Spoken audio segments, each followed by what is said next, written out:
El silencio de los siglos esconde más verdades que todas las bibliotecas del mundo. Hay un velo, tejido con dogmas y tiempo, que separa la fe que se nos enseña de la verdad que fue vivida.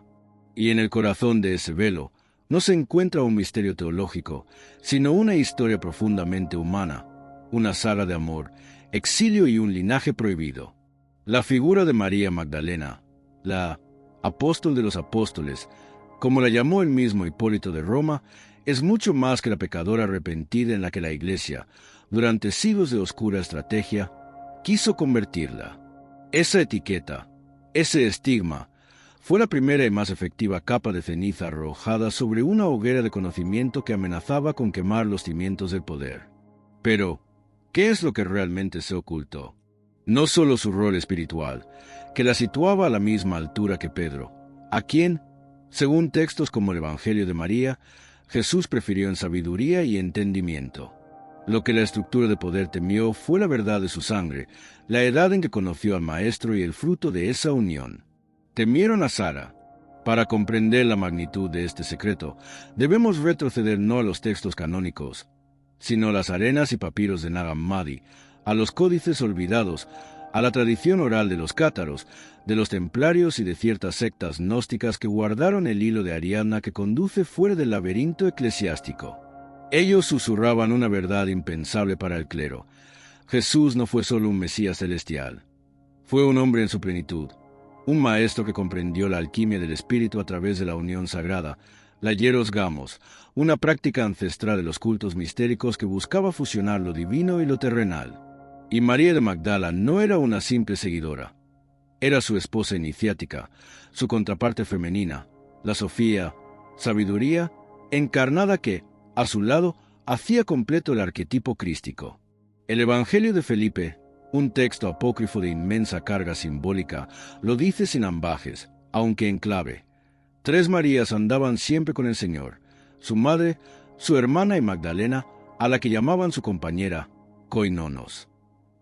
Y añade, con una frase explosiva que la Iglesia se apresuró a demonizar o ignorar: Cristo la amaba más que a todos los discípulos y la besaba a menudo en la boca. Los otros discípulos le dijeron: ¿por qué la amas más que a todos nosotros?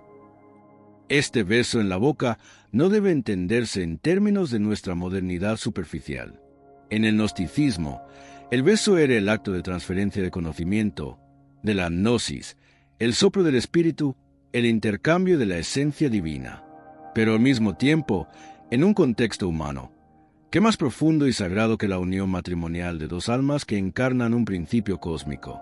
Para la Iglesia, que necesitaba un Cristo célibe, ajeno a la materia, la koinonos debía ser destruida. Pero volvamos a la primera parte del secreto, la edad prohibida de Magdalena. Los evangelios canónicos son intencionalmente vagos sobre los primeros años de Jesús y de sus seguidores. El objetivo era fijar la narrativa en los 3 años de ministerio. Sin embargo, las tradiciones esotéricas y los textos que circularon en los primeros siglos antes de la gran limpieza doctrinal pintan un cuadro diferente de Magdala, el pueblo de donde ella procedía. Ella no era de una familia humilde. Su linaje la conectaba con la realeza. Los textos coptos y siríacos la describen como una mujer de considerable riqueza e influencia, lo que la hacía una figura política y social poderosa por derecho propio. Esto, de entrada, la sitúa en un estatus muy diferente al de los pescadores galileos. Pero la edad de Magdalena, al encontrarse con Jesús, es el eje que permite el nacimiento de Sara. La narrativa popular la sitúa, quizás, contemporánea a Jesús o levemente menor. Sin embargo, ciertas ramas del misticismo judío y la tradición esotérica de los esenios, con los que se cree que Jesús tuvo profundos lazos formativos, sugerían algo mucho más explosivo para el dogma. Jesús, en el momento de iniciar su ministerio público, alrededor de los 30 años, según Lucas, se había preparado durante años. La tradición gnóstica de los nazarenos, no la misma de Nazaret, sostiene que la unión de Jesús con María de Magdala ocurrió mucho antes de la crucifixión, en un periodo de su vida que la Biblia canónica borra por completo: sus años perdidos. Magdalena, según estos susurros, era significativamente menor que Jesús en el momento de su encuentro. Pero no solo eso, era una edad que la ponía en la plenitud de su fertilidad en el momento crucial del ministerio. Si Jesús inició su misión alrededor de los 30 años y su unión con Magdalena se consumó en el periodo formativo, quizás a los 25 o 28 años de él, ella, según los estándares de la época, podría haber sido una mujer muy joven, incluso una adolescente en la transición a la madurez. Esto no es un detalle morboso, es la pieza que encaja con el relato de Sara. Para que Sara pudiera ser una niña pequeña al momento de la crucifixión o inmediatamente después, forzando a Magdalena a un escape urgente, la concepción y el nacimiento deben haber ocurrido en los años perdidos de Jesús. El secreto no es solo la edad en sí, sino lo que la edad de ella y la cronología implican.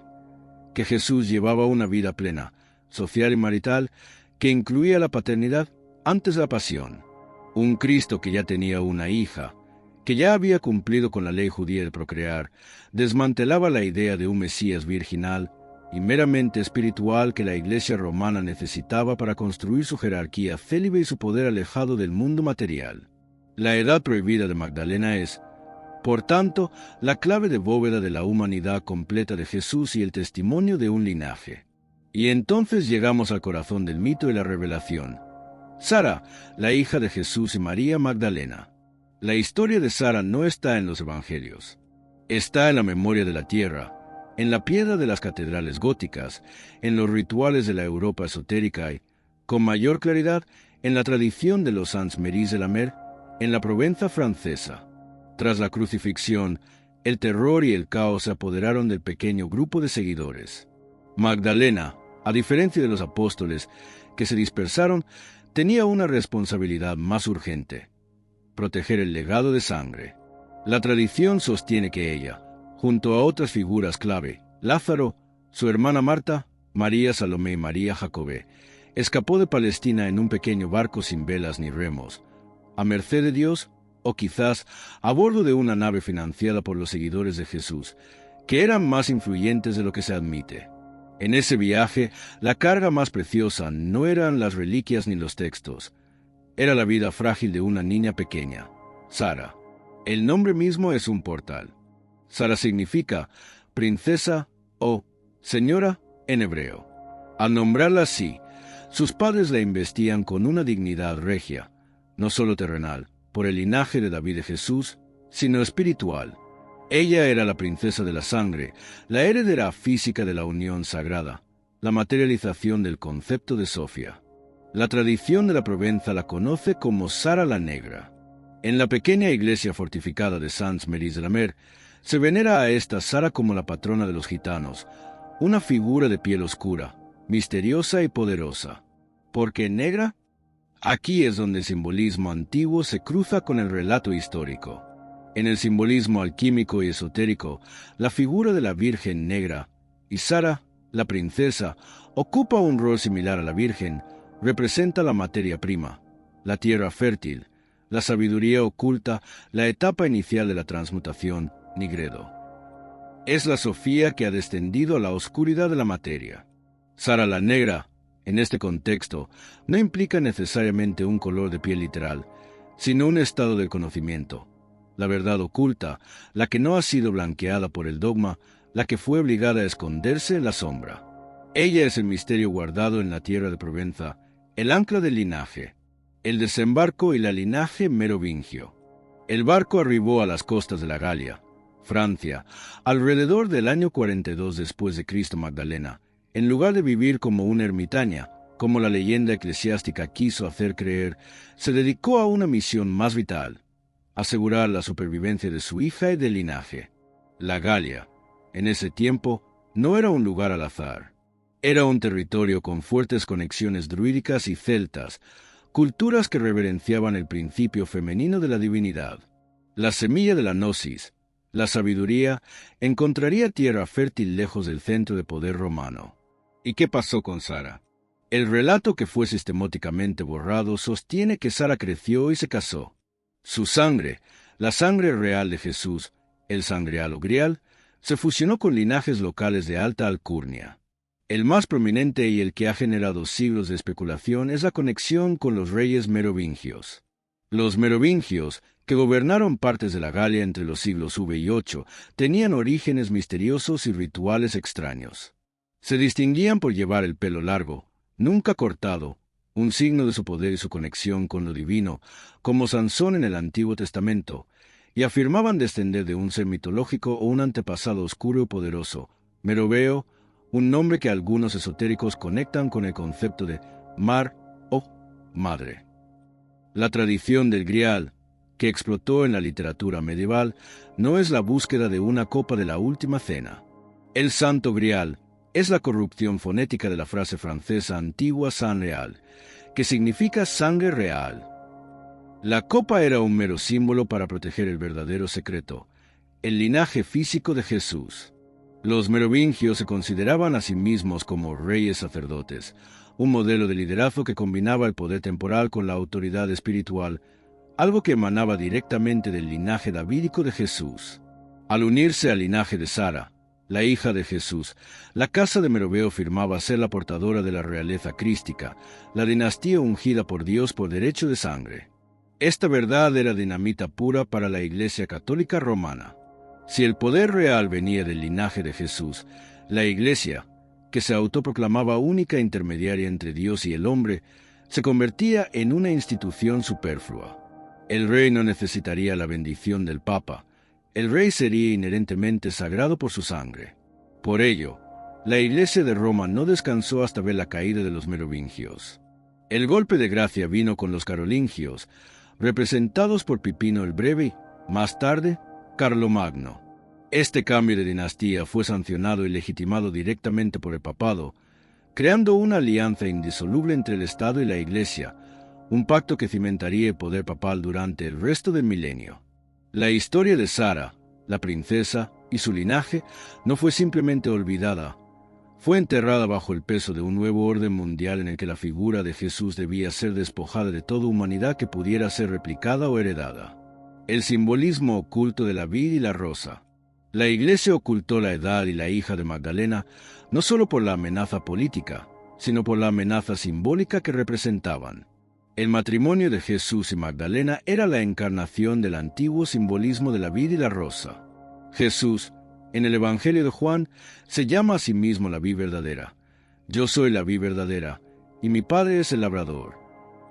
La vid, en la tradición hebrea, es un símbolo del pueblo de Israel, pero en el contexto místico es la conexión directa con la fuente divina, la energía masculina, el Logos. Magdalena, por su parte, es la rosa. La rosa, especialmente la rosa roja o la rosa mística, es el símbolo de Sofía, la sabiduría, la feminidad sagrada, el receptáculo que recibe el rocío del cielo. En la tradición esotérica, el cáliz que recibe la sangre, el grial, es la rosa, y el útero de Magdalena fue ese cáliz. Cuando la vid se une a la rosa, produce el fruto, el vino nuevo, el conocimiento transmutado. Sara es ese fruto, la encarnación del conocimiento que resulta de la unión sagrada. Por eso, el simbolismo de la rosa cruz, la rosa en el esoterismo templario, siempre apuntó sutilmente al secreto de Magdalena. La Iglesia, al demonizar a Magdalena como prostituta, cortó la conexión entre la vid y la rosa, despojando al cristianismo de su polo femenino. Esto la transformó de una religión de equilibrio y unión sagrada, el matrimonio celestial y terrenal, en una religión de exclusividad masculina, jerárquica y de negación de la materia, lo que permitió su total integración con la mentalidad imperial romana. El secreto, por lo tanto, no es solo histórico o genealógico, es un secreto de equilibrio espiritual. La negación de Magdalena y Sara es la negación de la mitad femenina de la divinidad, la mitad que enseña a encontrar a Dios en la carne, en el amor, en la unión y en la tierra. La narración continuaría explorando los textos esenios y la preparación de Jesús para el matrimonio. El rastro de Sara en los códigos artísticos y arquitectura gótica, Chartres, Rasling. La conexión entre el culto a la Virgen Negra y la veneración secreta de Sara/Magdalena. El papel de las sociedades secretas, templarios, masones, en la preservación del Sang Real. La historia de la edad prohibida de Magdalena y el destino de Sara es una epopeya que desafía la fe en lo que se nos ha dicho, invitándonos a buscar la verdad no en los púlpitos, sino en el corazón de la historia humana, donde la sangre, la sabiduría y la divinidad se entrelazan. Absolutamente. La primera parte nos ha dejado a orillas de la Galia, con María Magdalena, la coinonos de Jesús, enfrentando el exilio y la inmensa tarea de proteger a Sara, la princesa de la sangre, el linaje que el imperio y la iglesia naciente querían borrar de la historia. Ahora, profundicemos en las sombras de la historia, siguiendo el rastro de la rosa y la vida hasta las profundidades de la Europa esotérica y el corazón del conocimiento prohibido. La tradición del San Real y el código de la rosa. El secreto de la edad prohibida de Magdalena no es un mero detalle biográfico, es la clave de bóveda de la humanidad completa de Jesús y el testimonio de un linaje. Y ese testimonio no se perdió. Fue codificado como la semilla del conocimiento que espera la primavera para germinar. Los textos y las tradiciones que la Iglesia logró suprimir no desaparecieron, mutaron. Se escondieron bajo el manto de la mitología, la alquimia y el arte sacro. El Evangelio de María, silenciado por su peligrosa elevación de la mujer y su profunda gnosis, fue solo el inicio de la supresión. La supervivencia de Sara y el conocimiento que ella representaba se convirtieron en la obsesión de ciertas sociedades de la sombra. El concepto del San Real no es solo un linaje físico, es un principio espiritual que se manifestó físicamente. La sangre real es la unión del linaje de David, a través de José y Jesús, con el linaje de los sacerdotes esenios, a través de la preparación de Jesús y, posiblemente, de la propia María, formando un eslabón único entre el cielo y la tierra. Jesús fue el puente. Sara, la prueba palpable de que el puente estaba completo y podía ser heredado. Para la tradición esotérica, Sara no solo era una hija, era la encarnación de la Sofía regenerada. Después de la pasión, y tras el viaje por mar, Magdalena se instala en la Galia. La leyenda, manipulada por el dogma, la envía a una cueva solitaria a expiar pecados que nunca cometió. La verdad, según las pistas ocultas, es que ella se convierte en una hierofante, alta sacerdotisa, de la nueva gnosis, la que lleva el conocimiento del resucitado, no el mito de la cruz. Su misión principal era la educación de Sara, la princesa. Esta educación no era de realeza terrenal, sino de sabiduría ancestral. Sara aprendió las enseñanzas directas de Jesús, las que se discutían en privado con Magdalena, como relata el Evangelio de María, donde Jesús le enseña los misterios de la materia, el pecado y la abstención. Ella fue la primera de una línea de guardianes de la gnosis crística. Este conocimiento se filtró a través de los siglos en el llamado culto a la rosa. La rosa, en el simbolismo esotérico medieval, era el código secreto de María Magdalena y, por extensión, de Sara y el linaje. La rosa mística no era solo un emblema de la Virgen María, que cumplió su propio rol vital, pero no el de la coinonos. Era el útero sagrado, el cáliz que contenía la sangre. La rosa roja, el amor sacrificial, pero también la sangre real y menstrual, símbolo de la vida y la fertilidad.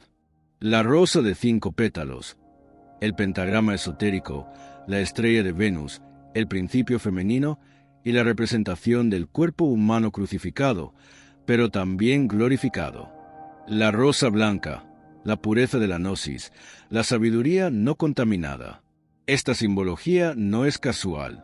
Cuando los caballeros templarios emergieron en el siglo XII, lo hicieron con un conocimiento sospechosamente profundo sobre los ritos mistéricos. Se cree que su prolongada estancia en Jerusalén no solo fue para custodiar Tierra Santa, sino para desenterrar secretos en los restos del Templo de Salomón y en los archivos de la primera iglesia de Jerusalén. Esos secretos incluían el conocimiento del San Real. Cuando regresaron a Europa, protegieron no una copa de oro, sino una línea de conocimiento, posiblemente una línea de descendencia. Los templarios veneraban a una figura femenina misteriosa, que la Inquisición identificó como Baphomet, una figura de sabiduría y equilibrio. Para muchos místicos, este Baphomet era un código para Sofía /Magdalena, la sabiduría que la Iglesia había condenado. El ascenso y la caída brutal de los templarios, orquestada por la Iglesia y la corona francesa, que temían su poder y conocimiento, fue en parte un intento desesperado de extirpar la última gran organización que protegía y difundía el secreto del linaje. Su misterio no era financiero, era genealógico y teológico. Ellos conocían la verdadera identidad de la rosa. Sara la Negra, el código de la materia oculta. Volvamos a la Provenza y a la figura de Sara la Negra, Sara la Cali. Su estatus como patrona de los gitanos, un pueblo marginado y nómada, es la clave de su simbolismo oculto. El linaje de Jesús, el San Real, fue forzado a ser nómada, a vivir al margen de las estructuras de poder de la Iglesia y el Imperio. Al ser venerada por el pueblo romaní, Sara queda codificada fuera de la sociedad ordenada, oficial, justo donde el secreto puede sobrevivir. El adjetivo negra lleva la carga más pesada del simbolismo esotérico. La nigredo-alquímica, el proceso de putrefacción y disolución, donde la materia debe morir y volverse negra antes de la transmutación a oro puro. Sara es la semilla enterrada en la oscuridad de la tierra, la verdad que debe esperar el tiempo justo para resurgir. La Sofía oscura, en las tradiciones gnósticas, Sofía, sabiduría, a veces cae en la materia y crea el mundo imperfecto, el pleroma. La Virgen Negra no es la Sofía caída, sino la Sofía que reside en la materia, que acepta la carne y la oscuridad de la existencia terrenal. Es la antítesis del Cristo etéreo que la Iglesia promovió. Al ser adorada como Sara la Negra, la hija de Jesús se convierte en la guardiana del portal de la materia. Ella enseña que lo divino no solo está en el espíritu que asciende, sino en la sangre que corre, en el cuerpo que experimenta y en la tierra que nutre. La Iglesia ocultó la edad de Magdalena porque esa edad permitió la concepción de Sara, y Sara representaba la legitimación de la materia, del sexo y del cuerpo como conductos hacia lo divino, destruyendo el ascetismo forzado del sacerdocio célibe. El rastro de Sara se puede seguir en la arquitectura y el arte. Las grandes catedrales góticas, como Chartres y Notre Dame, son bibliotecas de piedra para los iniciados. Construidas con la ayuda de sociedades que tenían lazos con el conocimiento templario y esenio, estas catedrales a menudo contienen sutiles códigos. Los laberintos, símbolos del viaje iniciático y la búsqueda de la verdad oculta. Las rosetones, enormes ventanas de rosas que son el clímax de la luz y la forma, el símbolo manifiesto del culto a la rosa /diagonal Magdalena /diagonal Sara. Las vírgenes negras, estatuas de María con rasgos oscuros o hechas de maderas oscuras, veneradas en criptas y lugares de poder telúrico, que la tradición esotérica identifica con la veneración secreta de Sara o de María Magdalena como la portadora del linaje. La Iglesia oficial toleró, e incluso cooptó, estos símbolos, pero despojó a la gente de su verdadero significado: la conexión con el linaje humano y fértil de Jesús. El cisma silencioso, los merovingios y la corona de la sangre. La fusión del linaje de Sara con las casas reales de Europa, especialmente los merovingios, no fue solo un matrimonio. Fue una estrategia de supervivencia y una declaración teológica en la sombra. Los merovingios no eran reyes por la gracia de Roma. Ellos se veían a sí mismos como depositarios de una soberanía más antigua, proveniente directamente de las fuentes de Israel. La leyenda de que descendían de un ser marino, Meroveo, es una alegoría. El linaje vino del mar, del barco que trajo a Magdalena y a Sara la Galia. La sangre de la vid y la rosa fluyó en el corazón de la monarquía francesa. Este linaje operaba bajo una premisa que desmantelaba el poder papal. Realeza sacra. El rey no era solo un gobernante, sino un sacerdote rey ungido por su propia sangre. Él no necesitaba que el obispo de Roma lo coronara. El poder del espíritu y la carne. Su gobierno era la manifestación del equilibrio crístico, donde el poder espiritual, la unción, estaba contenido en la carne, la sangre. La Iglesia romana, en su afán por centralizar el poder en el papado, tenía que destruir a esta dinastía. La caída de los merovingios y su reemplazo por los carolingios fue el primer gran golpe eclesiástico contra el San Real. Al legitimar a los carolingios, el Papa se colocó por encima del rey, estableciendo el principio de que todo poder terrenal emana de la aprobación eclesiástica. La verdad de Sara fue reemplazada por la ficción del poder papal. Sin embargo, el secreto sobrevivió a la caída merovingia. Se dice que una rama del linaje merovingio no fue asesinada. Huyeron y se ocultaron, manteniendo la llama del conocimiento en sociedades secretas. De estas ramas ocultas surgiría el mito de Sion, la comunidad de guardianes del Grial. La historia de la Edad